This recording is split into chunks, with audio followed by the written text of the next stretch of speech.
because we're made to understand that most times these terrorists have equipments that are more sophisticated than that of the military.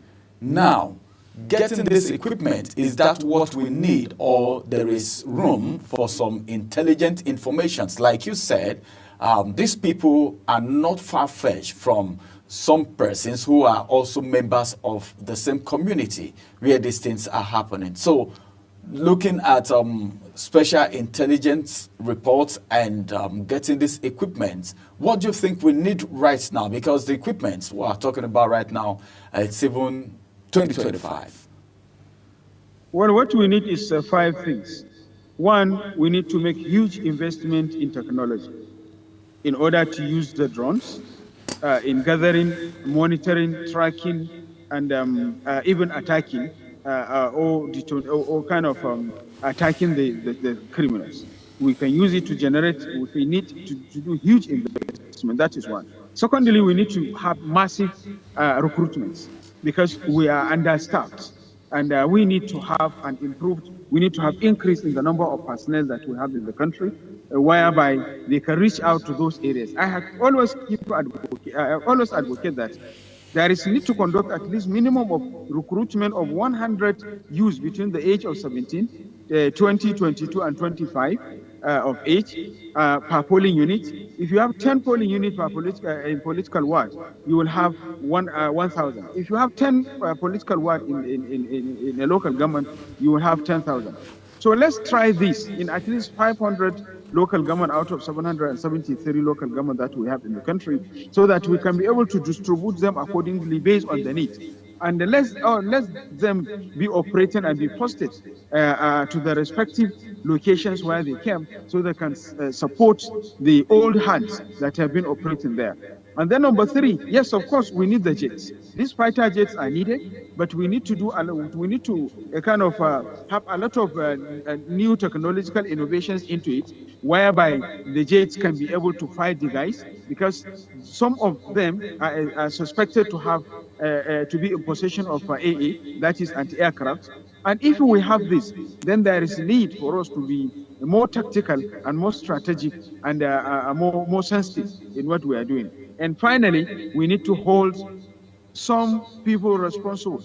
The local government chairman need to be held responsible and accountable. The divisional police officers, the local security officers, that is the representative of the DSS of the local government, the immigration, the civil defense, and the unit commanders of the military who are manning those areas.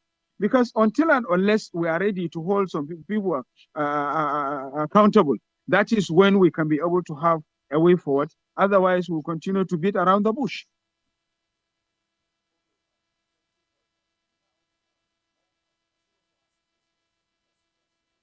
Of collaboration now with other people that are stakeholder and could be of help as far as this security situation is concerned. Let's talk about the special task force now, the vigilantes. As it is right now, we can see that the fight against terrorism is not just to be left to the maybe the military alone or the security operatives. Now, do you think collaboration with the vigilantes will do any good? Because I will keep saying this, that sometimes these persons may want to get information. We've had in the past where they said information's link from the military's camp to these people and they do some form of attack on the way. Can we say now, bringing these people together to work with the military may create some form of leakages of information, or you feel it's necessary for the military to work in collaboration with these vigilantes? You know, it is part of the vision and mission and part of the effort of the serving the present Chief of Defense Staff, General Christopher Musa. A special department for civil military affairs was established.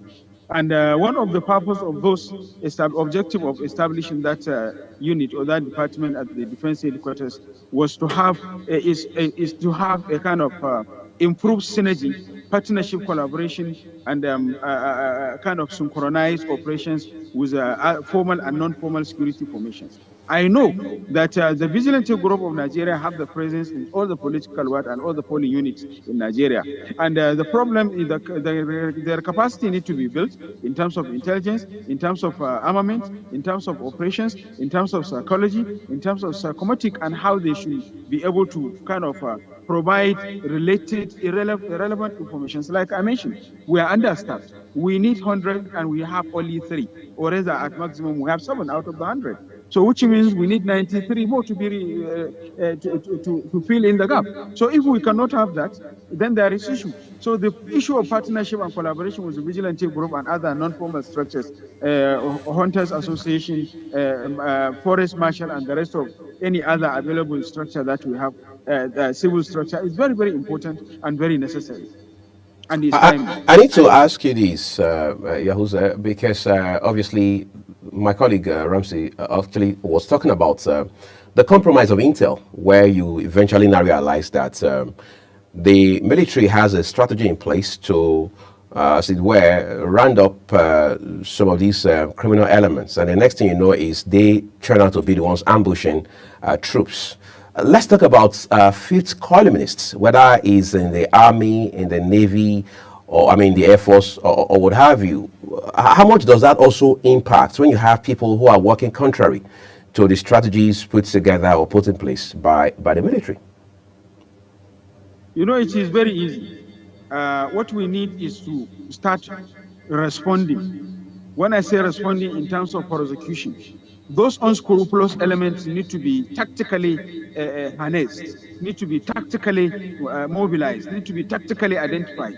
And not only identifying them, need to kind of have a quick response strategy whereby they will be dealt with that will serve as a deterrent for both the public unscrupulous element among the public and among the personnel to know that government is ready.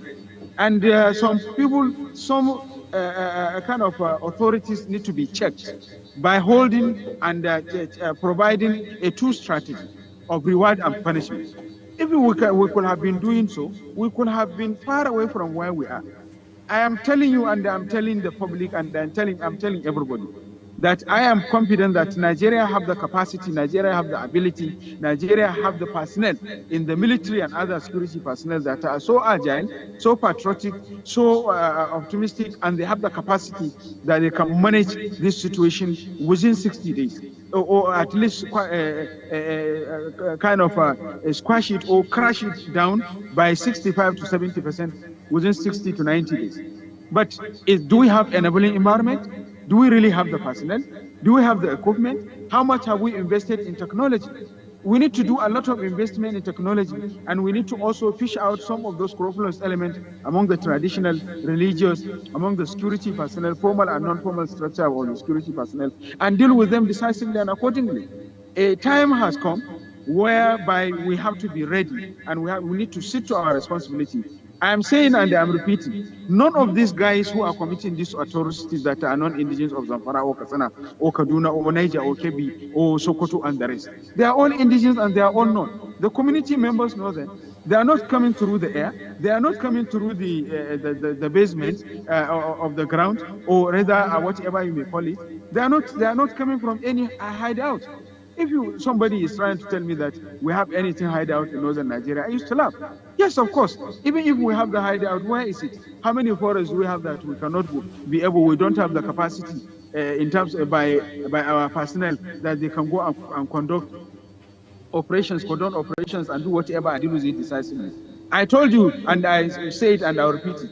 I know the service chiefs are doing their best, and I know they are up and doing, because and I know that the chief of defense staff is doing very well. The minister of defense, Malam Badr Abubakar, has moved around, advocate to the community leaders, the religious leaders.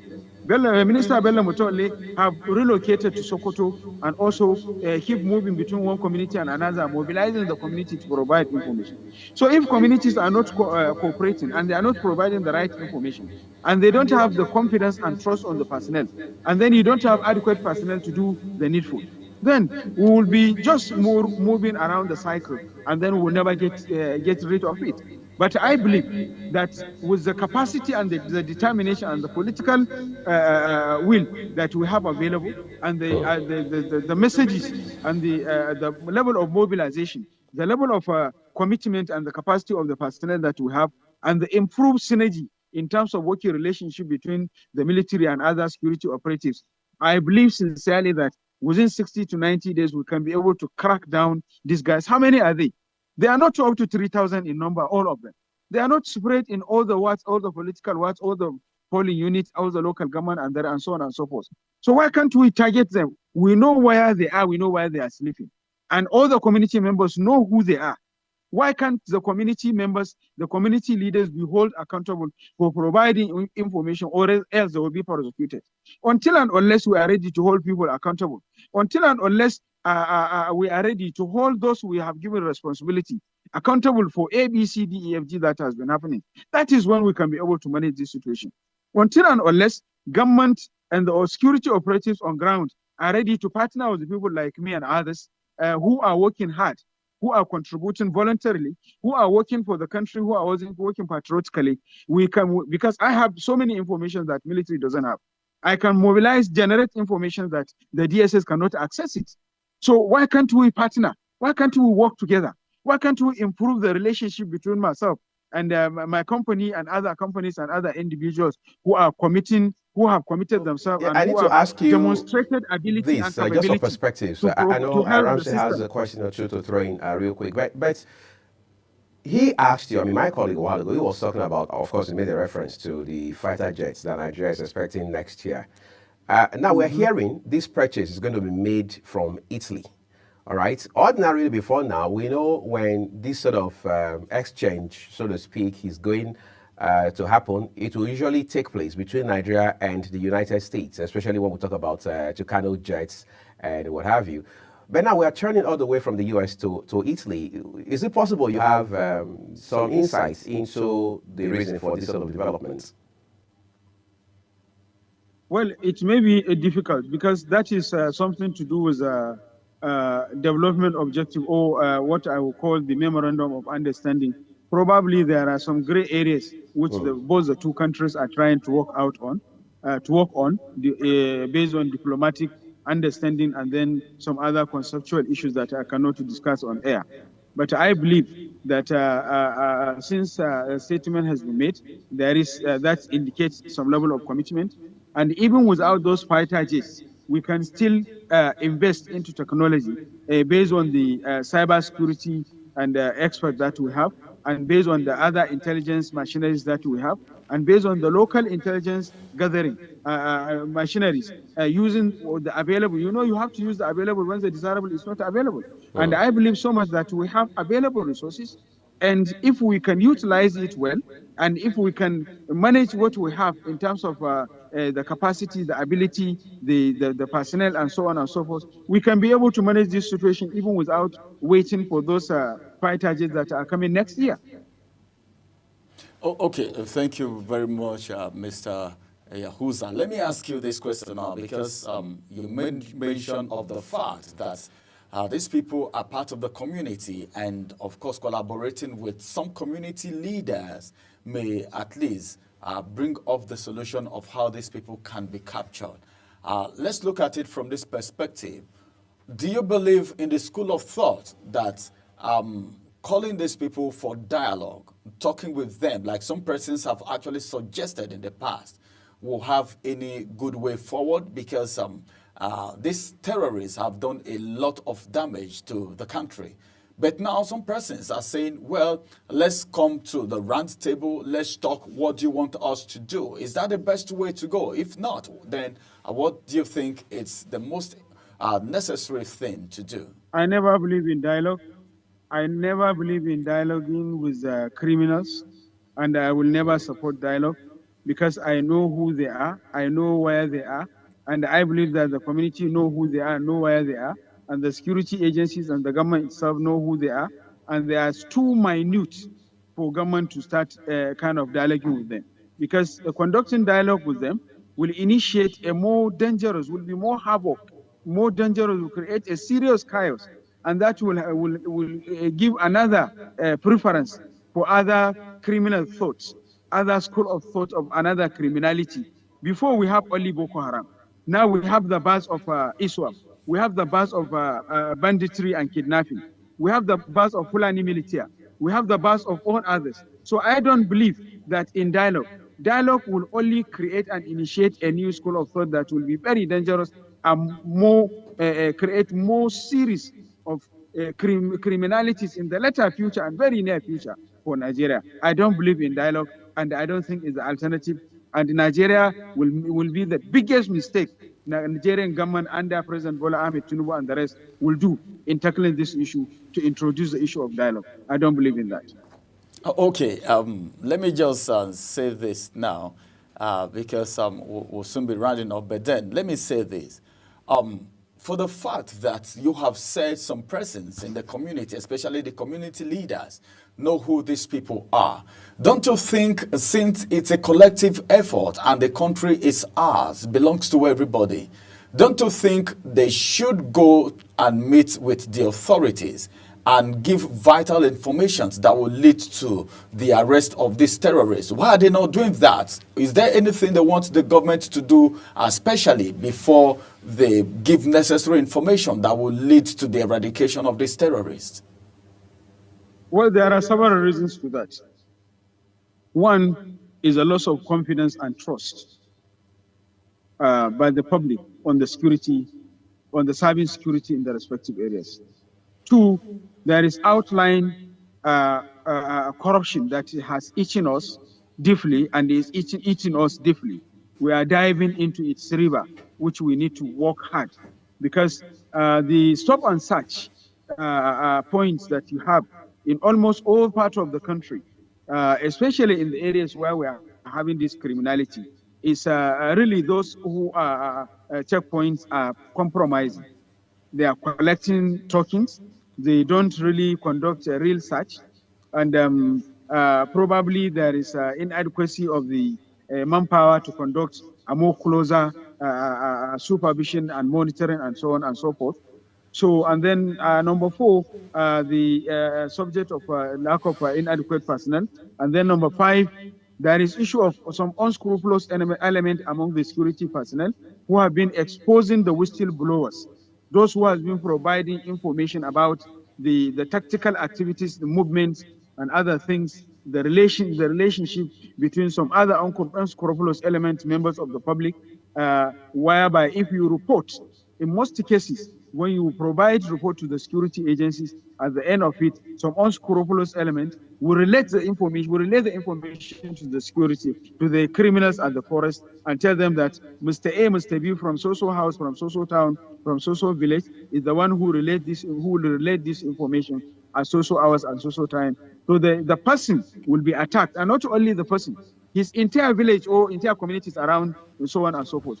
So this has made it very difficult for many other members of the public to have trust and confidence on the security so that to provide the right information. Right. However, I'm sure that happens in many years. You know, when you have a long-lasting security challenges, it's not something that President Bola Ahmed Tinubu can be able to manage and handle within 4 years, because it's something that has been there over time. True. And then you are fighting somebody that you don't know. Yes, but I said that those guys, the community members, the community leaders, the security operatives, no divisional police officer in the areas where these criminals are conducting this atrocity. All hands have to be on deck. I guess that's what you're saying. Would like to say a big thank you to you. We understand Mondays are very busy for a lot of people, and I have an idea how tight your schedule can be on a day such as this. Thank you so very much for these invaluable insights that you have come to share with us today. All right, so that's where we'll leave our second discussion, everyone. Security issue is quite protracted. In the case of Nigeria, all hands must be on deck, like he has said repeatedly, just to be able to win this war against insurgency, banditry, kidnapping, terrorism, armed robbery, and what have you. Yes, well, I think you have spoken well. Everyone, I think you are the chief security of wherever you are. Your little corner. Your little corner. Right. So I think all hands need to be on deck. That's the bottom line as far as security is concerned, because it's escalating into different parts of the country. And it has to be nipped in the bud, right? All right, thank you everyone for being a part of the program today. My colleague Ramsey Enokagbo and we are Gumofugbo say a big thank you to you on behalf of the entire production team here at Global Television headquarters in Abuja, Nigeria's capital. Remember, as always, that the views of our guests are their opinions, and this is Global Television. At top of the hour, 10 o'clock West Africa time, we'll be joining Anthony Momodu to bring you Talk Sports. Do stay with Global TV. The death toll from flooding. Most time our politicians just bring in policies too, for sure. Incidentally, we have several more stories. The legislature was carefully crafted to 22.2% inflation rates as of April this year. What does that say about where we are as a country? I think Nigeria has resorted to being resilient. Before you call a police station, before they even leave, they'll take permission from. I don't think there's really anything on ground to